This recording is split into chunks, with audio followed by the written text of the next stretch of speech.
welcome to the Great Detectives of Old Time Radio. From Boise, Idaho, this is your host, Adam Graham. And if you have a comment, send it to me, box13 at greatdetectives.net. You can support our program. We appreciate your support at a one-time basis, support.greatdetectives.net.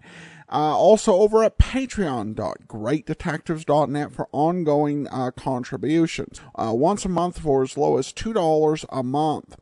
Well, we're going to bring you an episode of Nightbeat today. And we'll be getting to Nightbeat in about 3 months. However, early on in Nightbeat, and its run over the radio, a time slot opened up on NBC.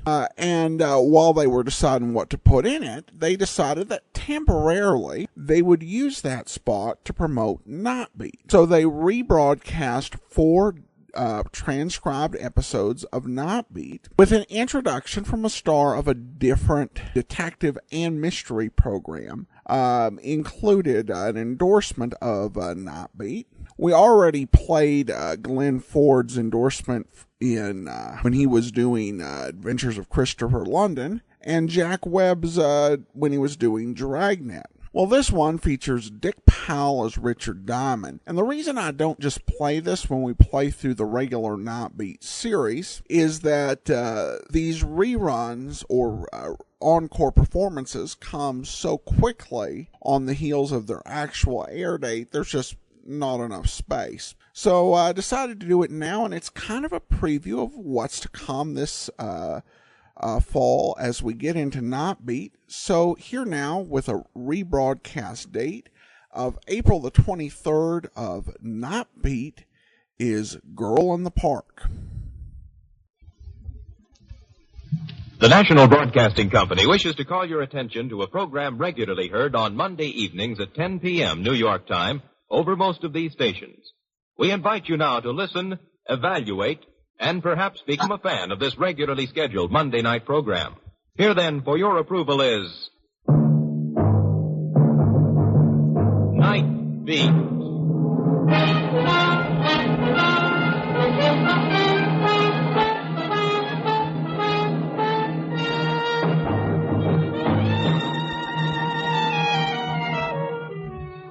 Hi, this is Randy Stone.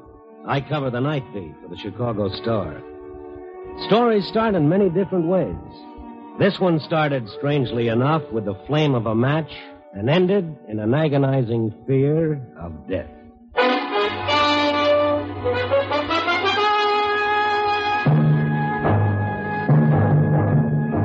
Nightbeat, starring Frank Lovejoy as Randy Stone.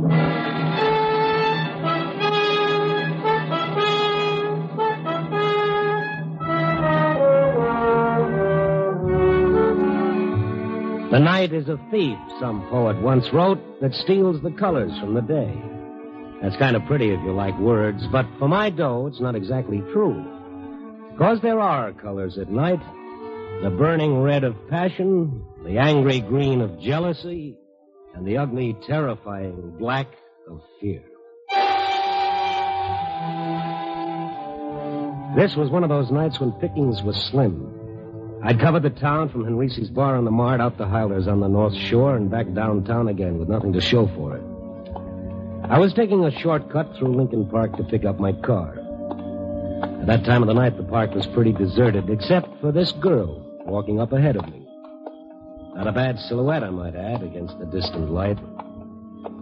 We were about halfway through the park when she suddenly stopped and threw herself onto a bench at the side of the path.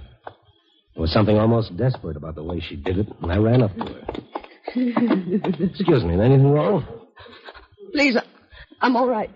I thought maybe you were sick or something. I tell you I'm all right. Now, please let me alone. Oh, look, lady, it's not what you think. Well, this park at this time of night is no place for a girl to sit around by herself. I don't need any help. Just go away. Oh, sure, I'll get lost. I can see that you're all right. Only you don't mind if I just sit here and smoke a cigarette before I go? It's a public park. I don't care what you do. Thank you. You care for a cigarette? No. Of course, in order to really enjoy a smoke, you've got to have a match first. I said in order to enjoy a smoke. I heard you here. Thank you.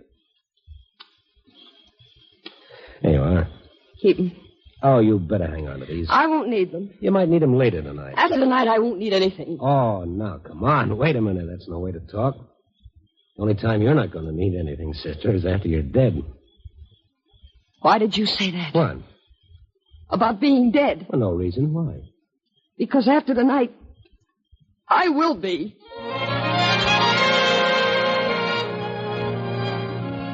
The girl jumped up and started running. Here was a kid that was afraid. Afraid of death or afraid of life. But then, isn't everybody? I turned the matchbook over and looked at the ad on the cover. Penguin Club. It's a little all-night jump and jive place over on Clark Street, and that's one I've been missing lately. On a hunch, I ambled up North Avenue in that general direction, turned up Clark a ways, and there it was. Should I spend It's good to get inside out of that wind. Check your hat and coat, mister? No, thanks. I'm just looking around. Can I get you a table? It's almost the end of the floor show. Anywhere in the back will be all right. Okay. I want to share the world with you. The hat check girl, hostess, or whatever she was, walked me through the bar to the edge of the main room. And then I stopped and really did a tape. Out in the middle of the dance floor, under a little baby spot, singing in front of a 5-piece band, was Little Miss Desperate from the park. Nice voice, don't you think? Yeah, who is she? Oh, that's Franny. Fran Fowler. Haven't you been in here before? Not for quite a few months. Of course, she hasn't got much experience yet. Oh, from out of town, Someplace over in Wisconsin. Not bad looking, huh? Yeah. Scheme on, scheme. What's wrong? No, I Gee, I don't know. I can't. I can't. Well, how do you like that? Gosh, that was funny. Give the little girl a great big hand. Nothing like a real sad song to wind up a real sad act. Especially for a real sad tomato-type tomato. No. It's all in fun, so let's dance now. Come on, you lucky guys and gals. Get out here. Move around. Hiya, Peggy. You got some good one, huh? Hello, Tommy. This is Tommy Mason. Ain't he the one? Yeah, he's quite the one, all right. Gee, Tommy, you sure covered up for Franny, all right? Never let down. Keep 'em going all the time. That's show business. You know how it is, mister. Yes, I've heard. The show must go on. It's a news thing. Hey, no sense of humor. What's the matter, mister? You dead? Honest, mister, he's this way all the time. What a joke. Oh, he's hilarious. Now, look, about that girl. Franny? Yeah, Franny. What seems to be the trouble? Well, that's hard to say, pal. Maybe she just found out she ain't no dinosaur. And she sure ain't. You got it? Sure. Tommy, you kill me. Seriously, fella. Why would a girl break up that way in the middle of her number and start to cry? Could be she got a cinder in her eye. But just to make sure, I'll go ask her. See you later, Tommy. Yeah, Peg. Come on, fella. How's about buying a girl a drink, huh? Oh, sure, in a minute. About this Franny. Look, do we have to talk about her? I thought you came in here for some fun. Oh, maybe I get my fun wondering about people. What time's the next floor show? Next one's at 2, then 4. Oh, they're not kidding about this all-night business. And still another one at daylight. She's singing all of them? How should I know? She missed most of the 12 o'clock show. She just got here for that last number. Any idea where she lives? A rooming house around on Erie Street. Mm-hmm. You know the number? 391. You know, you ask an awful lot of questions. That's my business. I'm a reporter, Randy Stone. I might have known it. Look, you're not going to bother her tonight, are you? Of all nights? Tonight? This is the night that Charlie Dane is being executed down at Joliet. Well, what's that got to do with her? Well, how would you feel? Look, Mr. Stone, she's human. This is the night her boyfriend's going to die.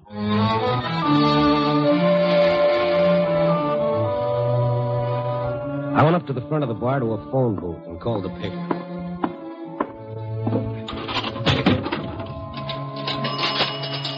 There was something about this in the back of my mind somewhere. Something I ought to remember, but I couldn't. I had the girl on the board put me through to Gabby in the library. Library. Oh, hello, Gabby. This is Randy. Yeah, Randy. What do you got on the Charlie Dana case? It's still a little early, Randy. Execution isn't set till 1:30. No. I mean old stuff. Oh, I got the file right here, Randy. Dug it out earlier for background. Anything on a girl named Fran Fowler? Let's see. Charlie Dana, small-time gambler, killed a guy named Denali. Oh, yeah, I remember. It was a gambling beef. Execution originally set for November, but he got a couple of months' stay. Oh, here she is. Fran Fowler, singer in a nightclub. She was supposed to be his alibi, but the DA blew her up on the witness stand. She admitted she wasn't positive about when she'd been out with the guy. Oh, yeah, that was it. I knew it was something. Anything more? Details, Randy, details. Okay, Gabby, thanks. I'll catch up with you. Mason, excuse me. You waiting to use the phone? No, I was waiting to talk to you. Well, certainly, but this time no jokes, if you don't mind. I'm expecting a headache. You're not funny, Stone. Who are you talking to? Isn't that kind of my business? Peggy says you're a reporter. Of a sort. You were asking about Fran, where she lived. That's right. You gotta let her alone, see? You printed enough about her. Just a minute, Mason. There's a my lapels you're hanging on to. Peggy shouldn't have given you Fran's address. I don't want you bothering her. I said let go of my lapels, funny man, or something's liable to explode in your face. Now stay out of my way or I'll ruffle that shiny Where hair. you going? See about a cinder in a lady's eye. You're not going to see her. I won't let you. Can't you see that this thing's driving her crazy? Tommy, believe me, I'm not interested in harming her or anyone. I'm just a guy trying to do a job. Now, if you'll step out of my way, please. You're not going there. I won't let you. I won't let you. Sorry that you asked for it. My, that's a real nervous fella. Now that he'd made such an issue out of it, going around to see Fran Fowler was a definite must on my schedule. I picked up my car and drove over to Erie Street. 391 wasn't much different from any of the rest of the rooming houses on the block. I got the number of a room from the mailbox, and I started down the dingy corridor to room 8. I knocked on the door, but there was no answer. I knocked again, and then I smelled gas. Hey, anyone in there? Miss Fowler! Fran! I put my shoulder to the door, and the flimsy lock snapped open. I rushed into the gas-filled room, holding my breath until I could smash open the window and let in some air.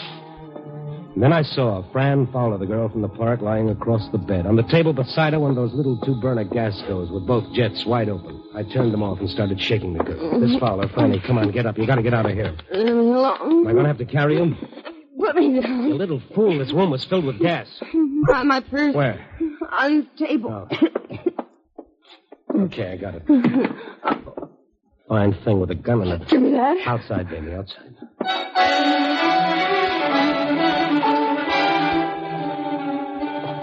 It was 6 seconds flat when we hit the sidewalk in the fresh air. I put Fran in the front seat of my car and then ran around and climbed in behind the wheel. I headed out to Sheridan Road along the lake. The cool, clean air felt good in my lungs, and I could see Fran drinking it in, realizing now how close she'd been.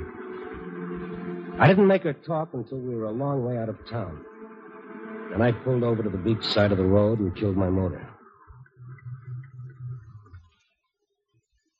We seem to keep bumping into each other in the strangest places tonight. I guess I should say thanks. No, not at all. I'm the one who should say thanks. Still haven't returned your matches. Please don't make fun of me. No, I'm not. See, I know now who you are. Charlie Dana's girl. Why don't you say it? In my book, you're just a kid that I met in the park. What time is it? 1:45. Then... Yes, it's probably all over by now. Like me to turn on the radio and... No. No, I don't want to hear about it. You must love him an awful lot. Love him? I despise him. But still you were willing to alibi for him on a murder charge. No, I wasn't. I told him I wasn't sure of the time I was out with him, but he made me say it was the exact hour when the man had been killed. Didn't you realize you might have been perjuring yourself? Well, I didn't lie. I just didn't remember. It might have been like he said. When you're not sure, what else can you do? Yeah. How'd you happen to get mixed up with him?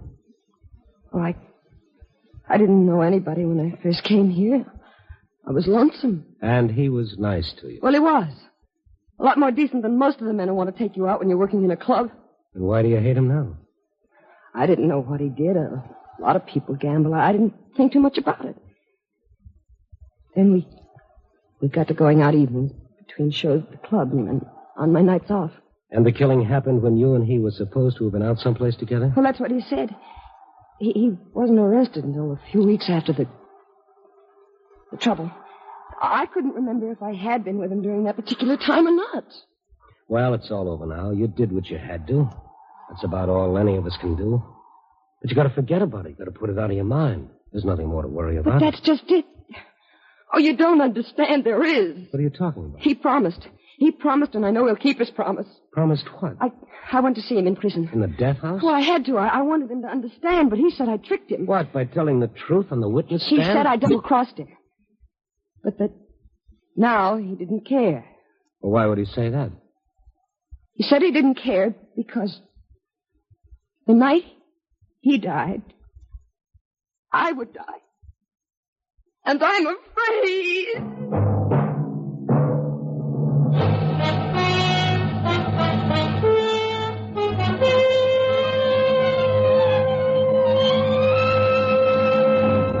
NBC is bringing you an encore performance of Nightbeat, starring Frank Lovejoy as Randy Stone. Before continuing with our story, here is the star of another NBC program, Richard Diamond, Private Detective, Mr. Dick Powell. Thank you and good afternoon. For a moment, I'd like you to forget that I'm your NBC sleuth, Richard Diamond, and think of me as just an ordinary citizen. You know, the kind of guy who sits back on Monday nights and listens to the regular scheduled Nightbeat broadcasts. Because that's what I do on Monday nights. So if you're enjoying this special encore Nightbeat show, why don't you too give a listen tomorrow night and every Monday night to the regular Nightbeat series. Be sure to listen. Thank you, Dick Powell. We'll be listening to your own great mystery adventure show, Richard Diamond, every Wednesday night on NBC. But now let's listen again to Randy Stone.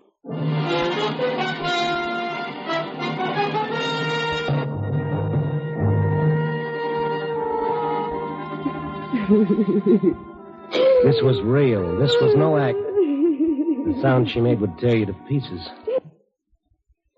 Like some pitifully frightened animal who'd lost everything in the world. I let her cry it out. After all those months of strain, she'd have to get it out of her system.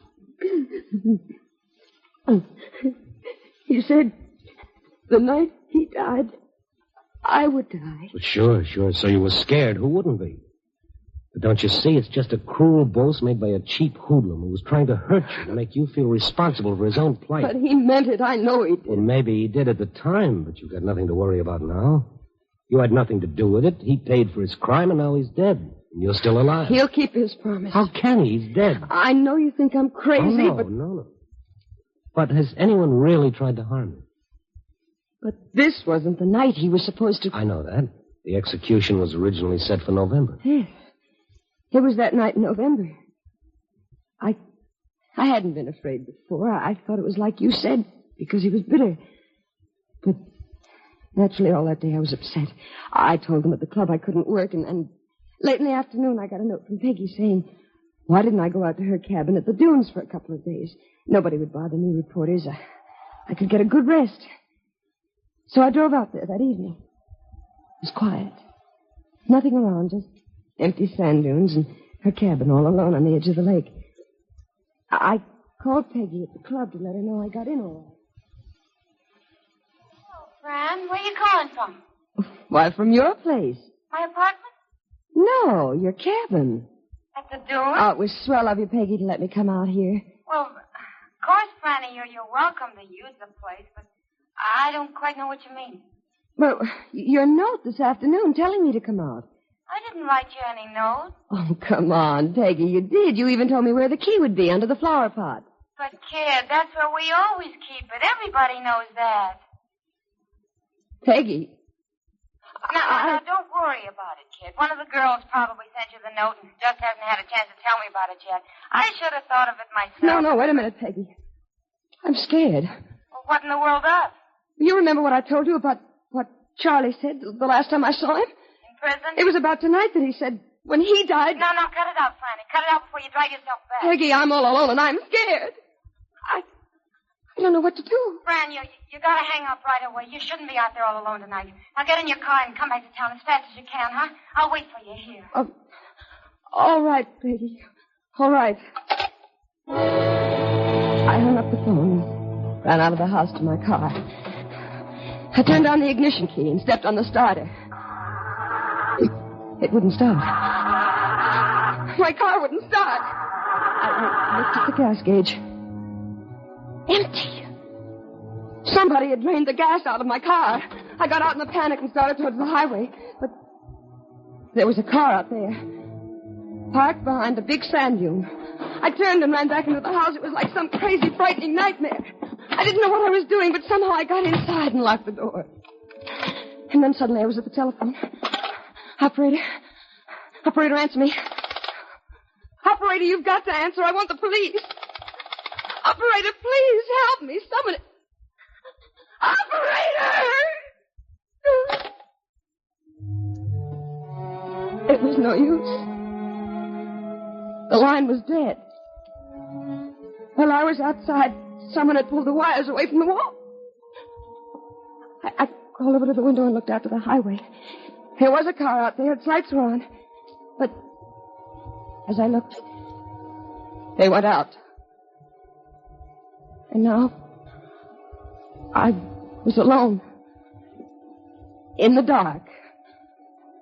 With him out there.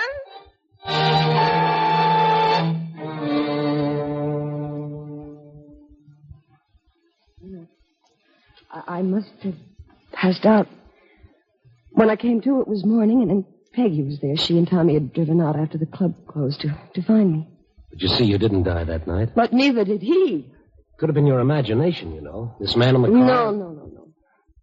The news about this day of execution was on the radio. The man in the car must have heard it and gone away. Did you call the police? They didn't believe me.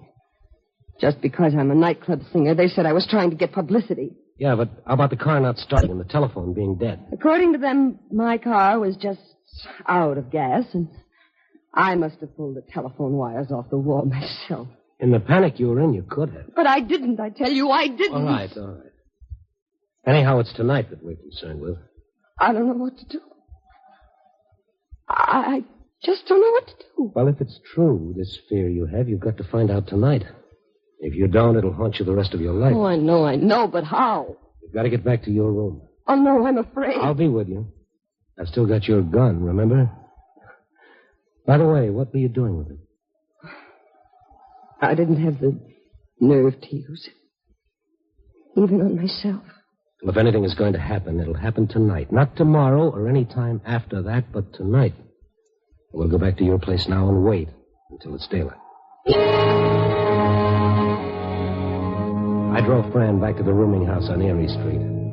There were no lights on anywhere in the building. We tiptoed down the empty corridor to Fran's room, listened at the door for a minute, and went in. The door closed all right, but it wouldn't lock. I must have swung it when I forced the door. And then we settled down and waited. For what? Once I thought I heard steps on the sidewalk far out front. It was that still. And then I did hear steps, slowly coming down the hall. There's someone in the hall. Keep it down. He stopped outside the door. Don't move. Who's a knocking at my door? Who's a knocking at my door? Who's a knocking? Baby! Get in here. Go ahead, kid. You got it coming. I'm sorry. Well, there's nothing to be sorry about. Just kind of scared myself. Funny thing about fear, it's catching. But look out the window. It's almost light. Yeah, and this old night is gone for good. See, it was all in your mind. And you were frightened I was nothing, really. You won't be afraid if I go now? No. I've caused you an awful lot of trouble. Oh, now cut that out or you'll get me going. The kids at the club, I guess I should go back there and let them know I'm all right. What the doctor ordered for you is a little shut-eye. I'll stop by on my way and give them the word. All right. Good night. Good night. Oh, with your gun, you might want to pawn it for a couple of pair of nylons.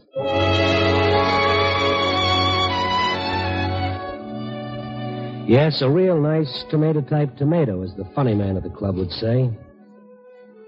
On the way over, I got to thinking about him and the girl, Peggy. Come to think of it, there was one point Fran had forgotten to clear up for me.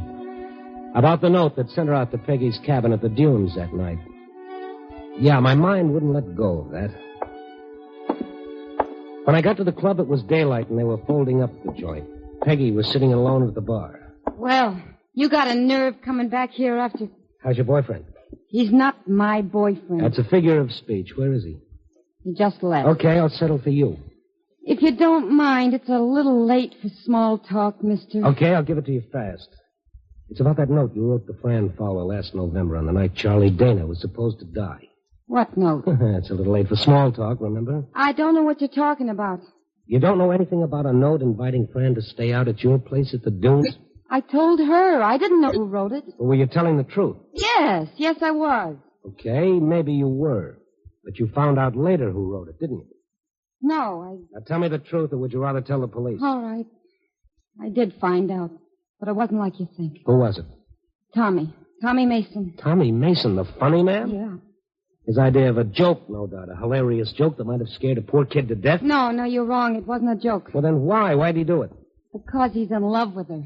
He made me swear I wouldn't tell her. He wanted to wait until the time when she needed him. And then he'd tell her himself. Till she needed him? That's how he was going to make her need him? Use a condemned murderer's empty threat to frighten her out of her sanity so she'd need him? Is he crazy? He is where Fran's concerned. Where is he? I don't know. He's been like a maniac all night since you left here. After every show, he's gone over to Fran's place looking for her. He's crazy jealous. Jealous of who? Of you. He thought she was with you. But what if she were? This was the night. This was the night he was sure she would need him, and instead she turned to you. Don't you see? I do now. Thank you.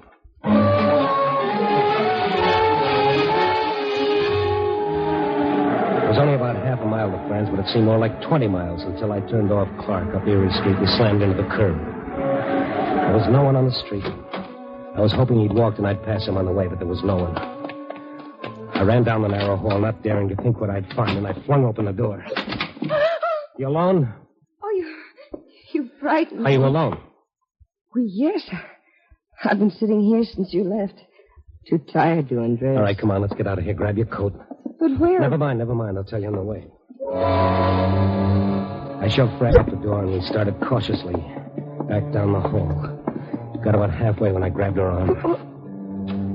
The front door was opening slowly, and a man made a dark silhouette against the gray light of the dawn. It was the funny man. The man with the slick, shiny hair and the permanent smile and the fast jokes. Only the smile was gone, and he had a gun in his hand. Keep coming. Keep coming. We started towards him slowly. Tommy, it was you? You who were going to kill me? You didn't know. You didn't know that I had a heart, too, just like Charlie Dana. Tommy, you never told me. You never left me. You didn't need me. You would have laughed at me like you laughed at my joke. Oh, it couldn't have been you at the dunes that night. I followed you out there. And then drove back to the club? Oh, no, Tommy, no. You were lonesome, but you didn't need me. You needed Charlie Dana. I thought if you were afraid you'd need me, and then you were afraid, but still you didn't need me. But I'd make you need me. I'd make you. Step by step, we moved closer. Keep coming. I could see his face twisted with jealousy and hate. Come on. His eyes wild as though any spark might make him explode. Tonight when you were afraid and should have needed me, you didn't. You turned to him. Tommy, please. But now you need me.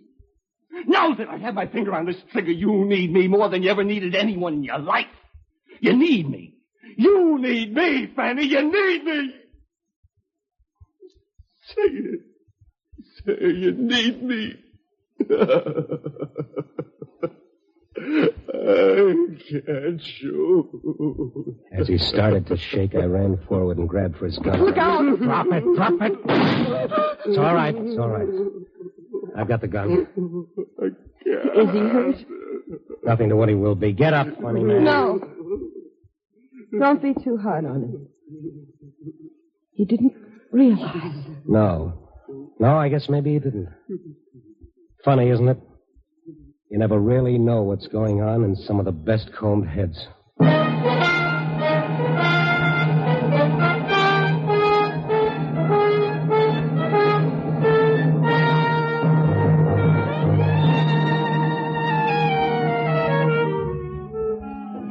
Well, that's the way it goes.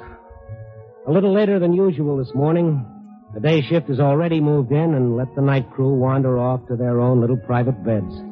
At least I got to see the sun come up. And here I sit, still trying to make it all add up. But no matter how I figure it, the only answer I get is, you never know about people.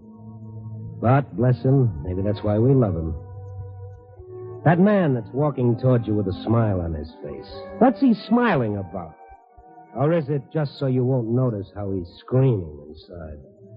Oh, yeah, the trouble with me is I haven't had any coffee yet. Copy, boy.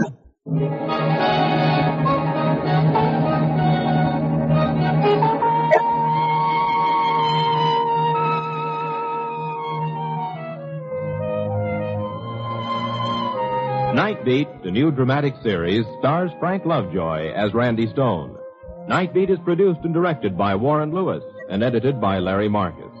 Music is by Frank Worth. The part of Fran was played by Joan Banks. Paul DeBuff was Tommy. Others in the cast were Harry Bartell and Georgia Ellis. Frank Lovejoy will next be seen in Milton Sperling's production Rock Bottom, released by Warner Brothers. NBC has presented for your approval a special edition of Nightbeat to acquaint you with this regularly scheduled Monday evening program. If you have enjoyed this broadcast, join the millions of listeners who each Monday tune for adventure and mystery on the regular Nightbeat series. Listen then tomorrow night when again you will hear Frank Lovejoy as Randy Stone on Nightbeat.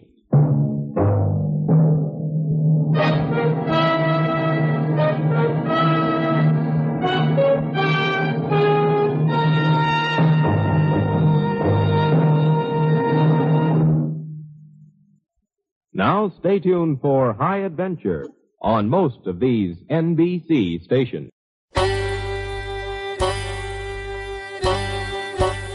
Hi, this is Andrew from OTRWesterns.com. I wanted to invite you to come take a look at our site. We stream live OTR Westerns 24 hours a day, 7 days a week, along with putting out podcasts of old-time radio westerns.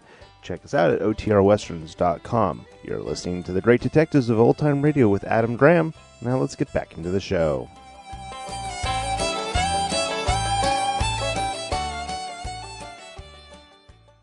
Welcome back. Well, as always, Frank Lovejoy turns in a top-notch performance. And the scripts, I think, with Nightbeat did tend to be very thoughtful and in some ways, perhaps a bit more mature. And, of course, we've been hearing Frank Lovejoy in Boston Blackie, and we get to see an entirely different performance from Lovejoy's, which is definitely interesting. Well, I hope you enjoyed this preview, and I hope you enjoy Nightbeat when it gets here in 3 months. It's an incredible series, and I'm really looking forward to bringing it to you over the course of a year and a half. All right, well, that will do it for now. If you do have a comment, send it to me, box13 at greatdetectives.net.